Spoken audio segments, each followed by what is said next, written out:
Okay, so I'm going to talk a little bit about the intensity of exercise, because this is how you actually improve your fitness level and your aerobic capacity. So at this stage, when you're thinking about the intensity and whether or not you're trying to increase the intensity and improve your fitness level, you will hopefully have already established the other aspects of the exercise prescription. So you are now exercising a good number of times per week for hopefully up to 30 minutes or whatever time you have that allows.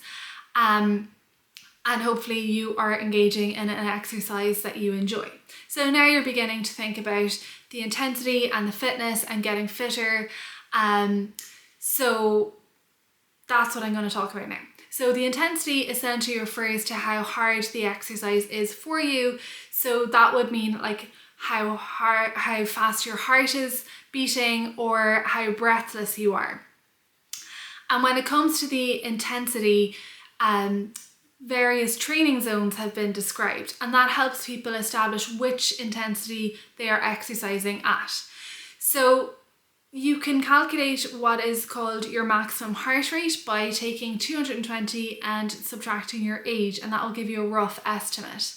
And then the training zones are divided into 3 zones based on the percentage of the maximum heart rate you are at when you are exercising. So for a light intensity exercise, that will be roughly 40 to 50% of your maximum heart rate.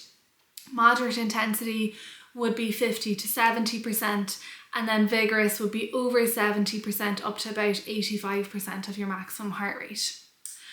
And that can be calculated. So for example, if you are 40 years old and you take 40 away from 220, and you'll get 180. So for light intensity, that might be 80 to 90 beats per minute, and then moderate might be 90 up to about 120, 130.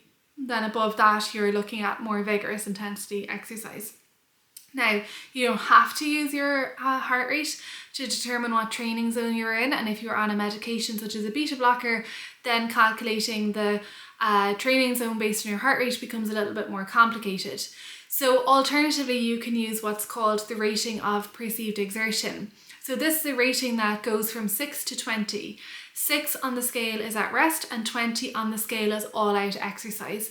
And then between 6 and 20, you are gradually increasing from light to moderate to vigorous intensity activity. So on that scale, roughly around 13 would be considered a moderate intensity level of exercise.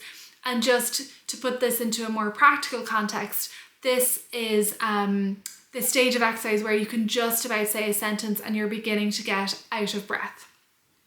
The intensity of the exercise is important, as I've already mentioned, because it is what will make the ultimate difference to your fitness level or your aerobic capacity.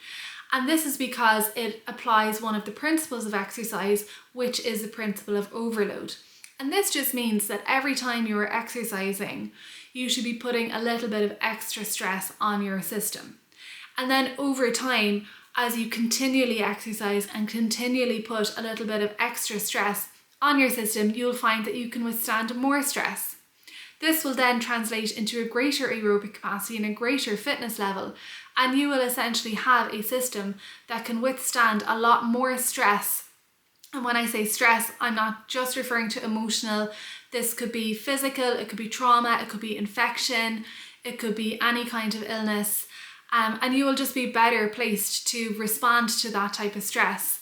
And that's how exercise, or one of the reasons how exercise is just so beneficial.